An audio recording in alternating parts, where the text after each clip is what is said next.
اللهم صل على سيدنا محمد وعلى آل سيدنا محمد. رب اشرح لي صدري ويسر لي أمري واحلل عقدة من لساني يفقه قولي. اس درس میں ہم حضرت حمزہ رضی اللہ تعالی عنہ کے اسلام لانے کے واقعے کو بیان کریں گے. اس میں حضرت ابن اسحاق اپنی کتاب سیرت النبی میں نقل کرتے ہیں کہ حضرت صلی اللہ علیہ وآلہ وسلم ایک دن حرم شریف میں تشریف رکھتے تھے. ایک روایت کے مطابق حجون میں تشریف رکھتے تھے اور ایک روایت کے مطابق حرم کے قریب صفا پہ تشریف رکھتے تھے. بہرحال آپ تشریف فرما تھے اور حالت نماز میں تھے ایک روایت میں، اور ایک روایت میں کہ آپ تشریف فرما تھے. بہرحال جو کیفیت بھی ہو، وہاں سے ابو جہل کا گزر ہوا. اس نے حضرت صلی اللہ علیہ وآلہ وسلم سے نہایت ہی نازیبا انداز میں بات کی اور آپ کے ساتھ اس نے بدتمیزی کی، گستاخی کی اور آپ کی شان میں نازیبا الفاظ استعمال کیے. اور صرف یہیں پر نہیں رکا بلکہ آپ کے سر مبارک پر اس نے مٹی بھی ڈالی اور ایک قول کے مطابق گوبر ڈالا. اور آپ جب حالت نماز میں تھے تو اس نے آپ کی شان اقدس پہ اپنے پیر رکھے. اور اس تمام بدتمیزی کو عبداللہ ابن جدعان، جس کے بارے میں ہم پہلے پڑھ چکے ہیں، اس کی لونڈی نے سنا. تو اس کے بعد ابو جہل نے اس تمام حرکت کرنے کے بعد کعبۃ اللہ میں آیا اور دار الندوہ میں داخل ہوا، اور وہاں جہاں قریش کے سردار بیٹھے تھے وہاں پہ اپنا یہ کارنامہ بیان کر رہا تھا اور لوگوں کو سنا رہا تھا کہ میں نے حضرت صلی اللہ علیہ وآلہ وسلم کے ساتھ آج کیا کیا.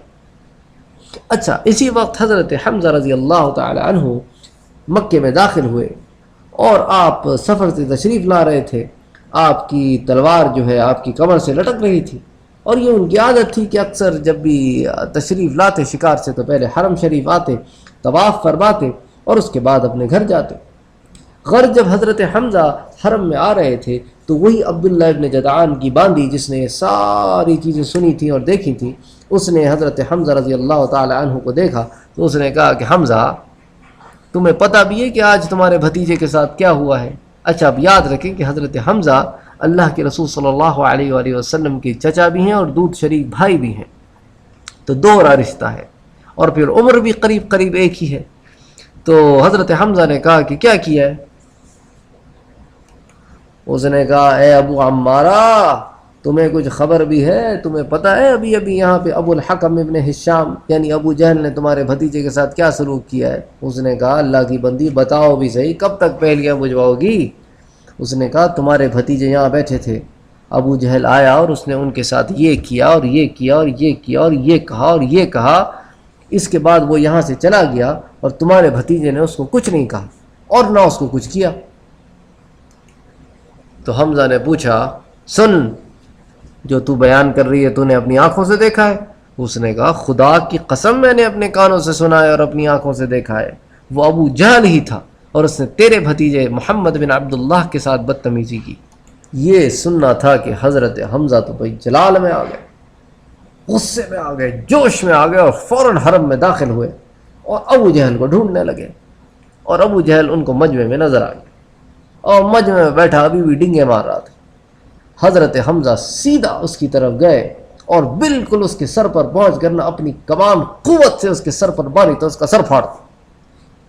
اور اس کے بعد کہا، اتسب محمد، تم محمد صلی اللہ علیہ وسلم کو گالیاں دیتے ہو؟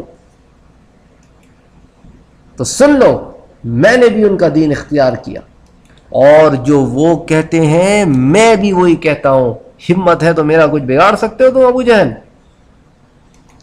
یہ دیکھنا تھا کہ وہاں سے بنو مخزوم کھڑے ہو گئے اور وہ چاہتے تھے کہ حضرت حمزہ پہ پڑے اور ان پہ حملہ کر دیں، لیکن ابو جہل نے کہا، نہ نہ نہ نہ، ایسا نہ کرو، ایسے نہ کرو. کیونکہ ابو جہل عقل مند آدمی تھا، اس کو پتہ تھا کہ بنو مخزوم اور بنو ہاشم اگر آپس میں بھڑ گئے تو نقصان تو قریش ہی کا ہوگا نا.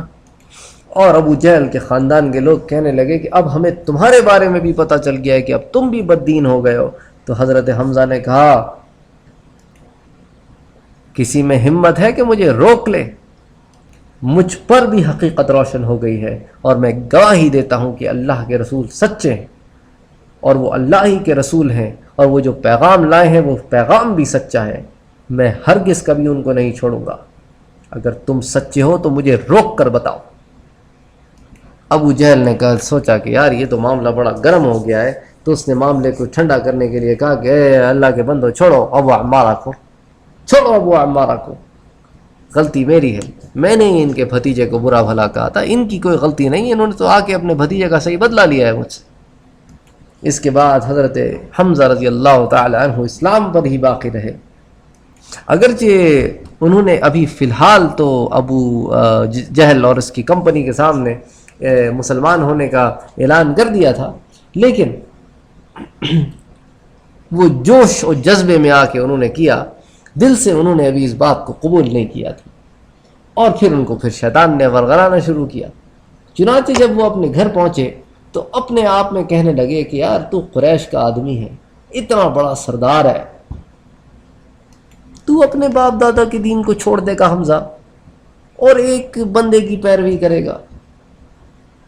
اس سے بہتر تو موت ہے حمزہ، اس سے بہتر تو موت ہے۔ مگر اس کے بعد ان کی ضمیر کی آواز اٹھی اور انہوں نے اللہ سے دعا کی کہ اے اللہ، اگر یہ سچا راستہ ہے تو میرے دل میں اس کی تصدیق فرما دے، اور اگر ایسا نہیں ہے تو میں جس مشکل میں گھر گیا ہوں مجھے اس سے نکال لے۔ تو خیر بہرحال انہوں نے وہ رات اسی طرح وسوسوں میں گزاری۔ آخر صبح ہوئی تو حضرت صلی اللہ علیہ وآلہ وسلم کی خدمت میں حاضر ہوئے اور آپ سے عرض کیا، بھتیجے دیکھو میں نے کل ابو جہل سے تمہارا بدلہ لے لیا۔ اللہ کے رسول صلی اللہ علیہ وآلہ وسلم نے اس بات پر کوئی ری ایکشن نہیں دیا۔ تو حضرت حمزہ نے کہا کہ بھتیجے تمہیں کوئی خوشی نہیں ہوئی کہ میں نے جا کے بھری مجلس میں ابو جہل کا سر پھاڑ دیا اور اس کا بدلہ لیا ہے آپ کا؟ آپ صلی اللہ علیہ وسلم نے کہا کہ چچا یہ تو قبیلے والے کرتے ہیں ایک دوسرے کے لیے۔ تو اب حضرت حمزہ رضی اللہ تعالی عنہ کا جو دل ہے نا وہ تھوڑا سا پسیجا، تو انہوں نے کہا کہ سنو بھتیجے، تمہیں کس چیز سے محبت ہے اور تم کس چیز پر خوش ہوگے؟ تو حضرت صلی اللہ علیہ وآلہ وسلم نے فرمایا کہ چچا اگر آپ اسلام لے آئیں۔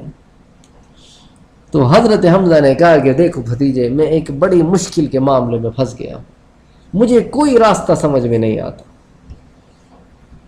میں ایک ایسی صورتحال میں پھنس گیا ہوں کہ مجھے سمجھ میں نہیں آتا کہ یہ راستہ سیدھا ہے، سچا ہے کہ نہیں ہے۔ تو اس پر حضرت صلی اللہ علیہ وآلہ وسلم چچا کی طرف متوجہ ہوئے اور ان کو واعظ و نصیحت فرمائی اور اللہ کے عذاب سے ڈرایا اور جزا و سزا کے بارے میں بتایا، ثواب و جزا کی خوشخبریاں سنائیں۔ آپ کے ان ارشادات کا یہ اثر ہوا کہ اللہ نے ان کی مشکل آسان کر دی اور ان کے دل میں نور کو داخل فرمایا۔ اس کے بعد حضرت حمزہ فوراً بول اٹھے کہ میں گواہی دیتا ہوں، میں گواہی دیتا ہوں کہ تم سچے ہو، بس اب بھتیجے اپنے دین کو سب کے سامنے کھل کر پیش کر دو۔ حضرت ابن عباس رضی اللہ تعالی عنہ قرآن کی ایک آیت کی تفسیر اسی معاملے میں کرتے ہیں، وہ کہتے ہیں کہ سورۃ الانعام کی جو آیت ہے نا، أَوَمَنْ كَانَ مَيْتًا فَأَحْيَيْنَاهُ وَجَعَلْنَا لَهُ نُورًا يَمْشِي بِهِ فِي النَّاسِ، اور ایسا شخص کہ جو کہ پہلے مردہ تھا، پھر ہم نے اس کو زندہ بنا دیا اور ہم نے اس کو ایک ایسا نور دے دیا کہ وہ اس کو لیے ہوئے چلتا پھرتا ہے۔ تو وہ کہتے ہیں کہ حضرت حمزہ یہاں مراد ہیں، اور ان کے مقابلے میں جو شخص کفر کے اندھیروں میں گم ہے وہ ابو جہل ہے۔ وہ حضرت عبداللہ ابن عباس اس آیت کی یہ تفسیر فرماتے ہیں۔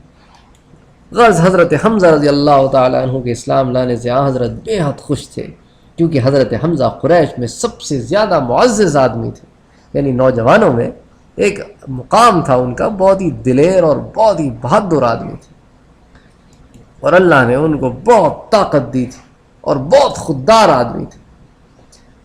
جب قریش نے دیکھا نا کہ اللہ کے رسول کو اب قوت اور اعزاز حاصل ہو گیا ہے، تو انہوں نے آپ کو تکلیفیں اور اذیتیں پہنچانے کا سلسلہ تو بند کر دیا، لیکن اب اپنے مظالم کا رخ غریب مسلمانوں کی طرف موڑ دیا اور اپنا ایڑی چوٹی کا زور لگا دیا کہ کسی طرح جن پر ہمارا بس چلتا ہے کم سے کم انہیں تو دین سے پھیریں۔ کبھی انہیں قید کرتے، کبھی انہیں مارتے، کبھی بھوکا رکھتے، کبھی طرح طرح کی اذیتیں دیتے، کبھی زخمی کرتے، کبھی چوٹ لگاتے۔ غرض کوئی ایسا حربہ نہیں تھا جو انہوں نے استعمال نہ کیا ہو کہ اللہ کے بندوں کو اس کے اللہ کے دین سے پھیرتے۔ اور سب سے زیادہ ابو جہل لوگوں کو اکساتا ظلم و زیادتی کرنے پہ، لوگوں کو دبانے پہ۔ اور اس کو جب معلوم ہوتا کہ کوئی شخص مسلمان ہو چکا ہے اور وہ باعزت اور معزز آدمی ہے تو فوراً اس کے پاس جاتا اور اس کو ڈراتے ہوئے کہتا کہ اگر تم نے یہ دین نہ چھوڑا تو تمہاری عزت اور تمہارا سارا وقار خاک میں مل جائے گا۔ اور اگر وہ شخص تاجر ہوتا تو اس سے کہتا کہ خدا کی قسم تمہاری تجارت ٹھپ ہو جائے گی اور تمہاری ساری دولت برباد ہو جائے گی۔ لیکن اگر مسلمان ہونے والا شخص عام آدمی اور کمزور آدمی ہوتا تو ابو جہل اس کو دھوس اور دھمکی کے ذریعے مروب کرنے کی کوشش کرتا۔ تو چنانچہ ان کی اس دھمکیوں سے ڈر کر کچھ لوگ پھر بھی گئے دین سے، جن میں چند نام تو یہ ہیں کہ ایک آدمی تھا جس کا نام تھا حرث ابن ربیعہ ابن اسود، اسی طرح ایک اور شخص تھا جس کا نام تھا ابو قیس ابن ولید ابن مغیرہ، ایک علی ابن امیہ ابن خلف، اور ایک عاص ابن منبع ابن حجاج۔ یہ چاروں کے چاروں مرتد ہوئے اور اسی حال میں مر گئے۔ انشاءاللہ پھر اگلے درس میں آپ ڈیٹیل میں ان مظالم کو اور آیات کو پڑھیں گے جو کفار مکہ جو مسلمانوں پر ظلم کرتے تھے ان کے بارے میں نازل ہوئی۔ وما علینا الا البلاغ۔ اللہم صل علی سیدنا محمد وعلی آلہ وصحبہ وبارک وسلم وصلوا علیہ وسلموا تسلیما۔